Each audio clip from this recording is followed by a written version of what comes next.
Hi, Nick Rains here from Leica Academy Australia, and today we're going to have a look at the Leica Q2 and some of the menu options. Again, like I did with the Leica SL2, I'm not going to go through every single option and what every single option means. You can read the manual for that. What I'm going to do is look at the things that are important for my own way of shooting and show you a few little tricks around how you set the camera up. So this is based around the idea of it being very practical and getting you shooting without necessarily drilling down into the minutiae of the different options. That's something that you can find out at your own pace. So let's have a look at the camera menus, and I'll show you how I've got the camera set up. Alright, so let's just turn the camera on. And hopefully that should be nice and visible to you in the video here. So there's the screen. It's black because the menu items show up best, and I've got the lens cap on, of course. So, but I'm just doing that deliberately so you don't think it's a mistake. Okay, menu. Well, before we start, just give you an idea of what's around the outside. These are small icons which show you certain settings and how you've got the camera set up. So right now it's set up to AFS, which is autofocus single shot. It's on daylight white balance. It's on DNG format capture. It's on multi-matrix metering exposure pattern. It's on single shot, not multi-shot, so not motor drive, so one shot at a time. Standard film style, which is pretty much irrelevant for what, and you'll see why in a sec. Stabilizer's turned on, battery is charged. I've got no card in the camera, so that would normally show an estimate of how many shots are left on the card. Whoops. That will vary depending on the shots you take, but it is a guesstimate, reasonably accurate, but still don't take it as gospel. That's the current exposure recommendation. That's because I've got the lens cap on. It's saying 30 seconds. That's the aperture I've got set on the lens. The ISO is currently set to 100, and I'm in aperture priority shooting mode. Menu. The first menu you see is your favorites menu, and what you see here is a shortcut to deeper menus, and you can choose what you see in this screen in the camera customization later on. So I've decided that the things I use most of all are these 6 options here, and there's the main menu at the bottom, which takes me deeper into the menu. So you can choose these for the sorts of things that you find you're adjusting continuously when you're shooting. So it's like a first layer of shortcuts, and we also have another layer of shortcuts with 2 customizable buttons, the FN button here and this click button here inside the dial. It may not be terribly obvious, but the inside of that dial there, so this is a dial, and the inside is clickable, and you can set what that does when you click it. By a long press, and a short press is what actually happens, is what actually how you select the option.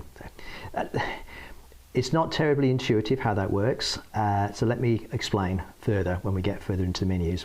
Okay, so first press of the menus takes you to your favorites. Second press of the menus takes you to the main menu. Okay, so let's just go through those. I tend to shoot in single shot. I don't use the continuous very often, but this is how you would access that if you wanted to change it. Something I do use quite a bit is exposure bracketing, and if I select that, I would choose 3 frames, 2 EV steps, and I don't need exposure compensation here. Whoops. Just drop that back down to 0, and then that's how I would set that. Drive mode, exposure bracketing there. Now you can't do interval and exposure bracketing all these at the same time. You have to choose one. So I tend to use single most of the time. Focusing, I have it set normally to AFS, which is single shot autofocus. So that means that when you press the shutter button halfway, it will focus and lock, and then when you continue the press through to release, it will take a single shot. With the other modes, you'll find that when you hold your finger down, it takes a whole bunch of pictures, up to I think 20 frames a second, which is quite astonishing. Autofocus mode. This I have set to field, which is a nice compromise between fully automatic multi-field, super particular and accurate spot mode, and then field is in the middle there. The reason I do that, and you can see that's the focusing point there, which you can move around the screen with the little arrow buttons here. I just find this is a nice compromise. I definitely don't want to use multi-field. And the reason I say that is because I want the camera to do as I tell it. I don't want the camera to choose what it's going to focus on for me. I'm sure it's all very clever, and I'm often it'll work okay, but if it doesn't work and you focus on something that you didn't want focused, then the shot is lost. Particularly if you've got things at different distances, you need to be the one who chooses where the shot is focused, not the camera. So I use field. AF mode, exposure metering, multi-field works best in my estimation. If you know what you are doing and you have the time, feel free to use spot metering, but for me it just slows me down.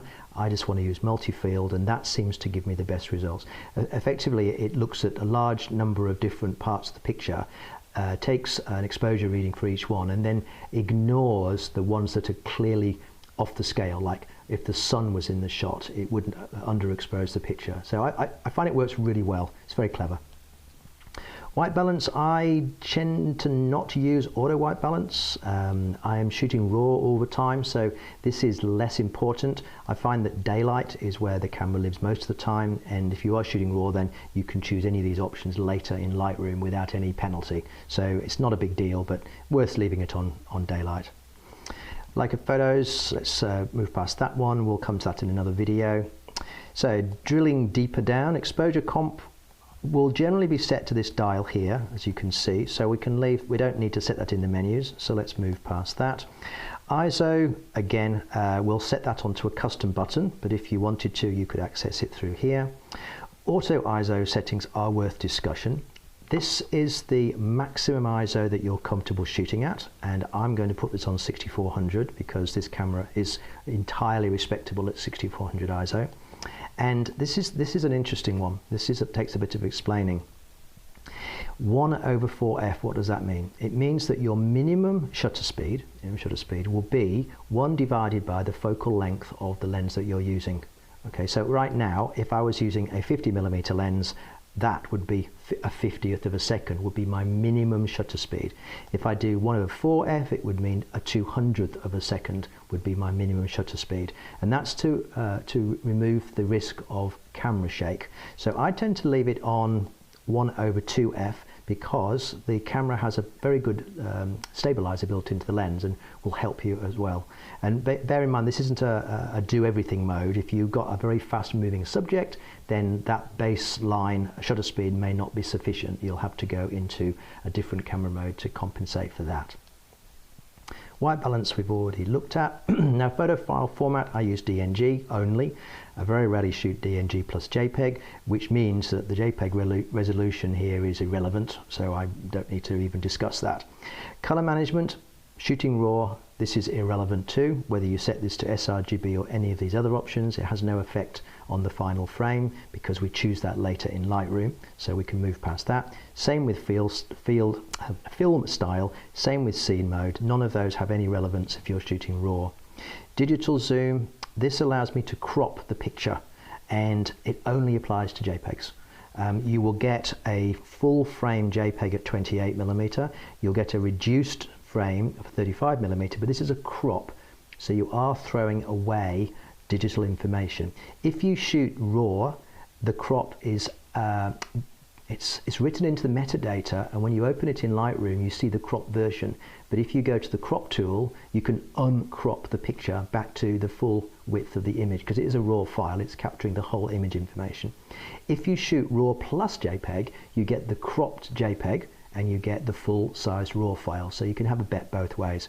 That digital zoom setting is also accessed through this little button just there, if I can get the light reflecting on it, just there, and it cycles through the different settings. So if I click that, you'll see it crop lines come into play. That's the 35mm, 50mm, 75mm, and back to 28mm. Image stabilization, leave it on if you're hand holding, turn it off if you're on a tripod.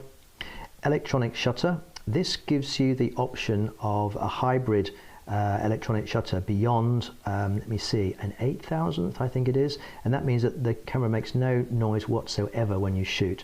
If you leave it on extended, it's mechanical up to a certain amount, I think it's 8,000th, and then it's electronic past that. If you want to shoot completely silently, turn always on, and then all shutter speeds will be electronic, and there's no mechanical movement, so you don't hear a sound. It's quite amazing actually. When you press the shutter button, it doesn't seem to do anything, but believe me, it's taking pictures. Flash settings, I'm not using a flash, so I don't tend to look at that very much. Exposure preview determines whether the adjustments you've made to your exposure are reflected in what you see in the electronic viewfinder. You can see if I move my hand there, you'll see the menu flicking out because there's a little sensor in here. We'll come back to that in a sec. Exposure preview, I'll leave that on PASM. If you were in the studio shooting in the dark or reduced light using studio flash, you could change that to PAS, and then you don't get exposure preview in manual mode, which means you can use flash and still focus the camera. User profile, very useful for saving your settings. If you've customized the camera extensively, you can save the user settings into different user profiles, which you can recall later. You might have one or two different ones. Personally, I only have one, so I just save my settings into user one and leave it at that. Video resolution, I don't use this camera for video very much, but if I did, it gives you lots of options right the way up to full 4K in 24p. So you've got a few options there. You've got a slow-mo mode there, but this is where you choose the video resolution. The video settings, microphone, magnification, amplification or gain. You can have it low, medium or high, or turn it off completely. Using a built-in microphone in a camera is usually not a good idea, so it's just often useful as a reference track but not for final broadcast, so that's not something we pay much attention to. So same with these. Video stabilizer, very good idea, because this will give you a nice stable video shot if you leave it turned on. Video style, I tend to, now this actually is worth changing if you do shoot video, because you really want to shoot a natural look rather than applying any sort of vivid, like vivid would be terrible. It's much easier to add saturation and contrast in post than to remove it. So leave it on natural. If you want to shoot black and white, you've got those two there, but I would shoot natural and do all your adjustments in post in Final Cut Pro or Premiere or whatever you're using. Capture assistance. Grid setup. This allows you to turn on and off certain views on the back of the camera in the LCD screen. So if I turn these all on, and then we come back, now we've got all the information on the back. We've got the level, we've got the grids, we've got all the information. If I go back to that same place, I can turn the grid off, for instance, and when we come back to the view, the grid is gone. So that's where you set up the information that's shown to you on the back of the screen and in the viewfinder. That's the capture assistance. Display settings. You can set the LCD and the EVF to automatically switch when you move your eye between the two. So right now the LCD is showing. If I move my eye to the viewfinder, you'll see the back screen go off and it will come on in the viewfinder. Okay. What you can do is set it to extended, which has both of them turned off most of the time, but as soon as you move your eye to the viewfinder, it fires up the EVF in the viewfinder but not the rear screen, which is a really good way to save batteries. Oh, more display settings. Oops, I've gone back too far. Display settings. Sensitivity of that sensor. I leave it on high. Up to you. You can see which works best with your eye, your position of your eye, your glasses or whatever. You can adjust the brightness and the color. You don't use the EVF as a reference point, so there's not a lot of point in changing it. Auto review, you'll see, is turned off. I don't want the picture to appear in front of my eye every time I take a picture. You do have the option to have the preview showing immediately after you take the picture before you release your finger. So if you press and shoot and hold your finger in that shot position, you will see the preview for as long as you hold your finger down. As soon as you release, it will go to the normal viewfinder. So that can be quite handy if you want to keep seeing the pictures, but I prefer to keep shooting, so I will turn that off. Customize control, edit favorites. Now, you remember at the beginning I said that that first menu is favorites. Well, this is where you edit it. So if I go into that menu, I can turn on or off the items that appear in the favorites menu. So you can choose the things that you would use most commonly here, and then they are available to you on the single press of the menu button. Also, you can set the function of the FN button, which is a function button, and the right wheel button, which is here, but it's not quite so obvious how it works. What you're doing here is setting functions on and off, like your favorites, which then appear when you long press the button. So if I hold this button down now, those menu items were chosen in that previous menu. Okay, now I can choose the function of that button on a short press. So now it's white balance. Same with this one. Long press takes me to a kind of sub menu of favorites that I've chosen in that earlier menu, the favorites menu, for this particular button. Then I can change the whatever I need it to be. So let's change it to ISO, which is a really useful one. And then on a single click, it's the ISO. So if I want to change the function, it's a long press, but the only functions I see here are the ones that I set in these favorites here. Now that's just a little bit convoluted, but the end result is very effective. You just got to get your head around that it's a three-step process. You've got a single click to activate the button, you've got a long press to go to a series of options, but those options themselves are chosen in the customized control menu for those two buttons. Okay. Leica Photos we'll go through another time. Edit the file name. You can put your name in here followed by numbers. I tend to leave that alone. There's 7 digits to play with there. That's plenty. I change the file names anyway later in Lightroom, so leave that one alone. Power saving. Nice idea to have it in power saving mode. It's off at the moment. I can set it to 3 seconds, 5 seconds, 10 seconds. And also I can shut the whole camera. I can set the whole camera to shut down in 2 minutes. And I can have all displays go off in 1 minute. So you've got options for battery saving there. I tend to leave those alone mostly. Acoustic signal, I don't want my camera to beep at me. I prefer to leave those off or on low. In fact, yes, they're all turned off at the moment. Play mode setup gives you the option to show groups of pictures. Also, now this is an interesting one. When you've got the histogram turned on, you can also set clipping. Sorry, I clicked the wrong button there. Oh, crikey, fumbling through here. Play mode setup. You can show the clipping in the picture, which is an overlay showing a flashing part of the picture where it's either underexposed or overexposed. Now, the underexposed bit is almost worth ignoring. It doesn't really tell you very much because there's a lot more shadow detail in the raw file than the JPEG which you're looking at on the back of the camera, but the highlight information is very important. So when you press the play button here to see the picture after you've shot it, if you see flashing highlights, you'll know the picture's overexposed, and you'll also see the histogram overlaid over the picture too. Format card, there's no card in it. That's fairly obvious what that one does. Camera information is just about firmware and so on, and there we go, firmware, MAC address for wireless and all that, so nothing too critical there. Date and time you set when you first buy the camera and then leave it, and that's pretty much it. If you get in a pickle and you want to reset the camera, then this is where you would do that, but that's really for last resorts. So that's pretty much how the camera is set up for my way of thinking. That's not a detailed drill down by any stretch, but just want to show you a couple of other things as well about the Q2, which is a little bit different to other cameras. First of all, it does have an aperture ring here, and it does have a shutter speed dial here, so it's quite traditional. If you want aperture priority mode, you will set the shutter speed to A, which is a little bit counterintuitive. So that means aperture priority, I'm choosing the aperture here, and the A refers to the shutter speed that's chosen. If I want it to be shutter priority, I can set it to A here and choose my shutter here. So I'm choosing the shutter speed and I'm having the aperture set automatically here. If they're both on A, that's program mode, and if neither of them are on A, that's manual mode. So there's no mode PASM in here like there is on the other cameras. It's just a different way of achieving the same thing. So that's a brief overview of the menu items in the Q2 in the sense of how I personally set the camera up for my work.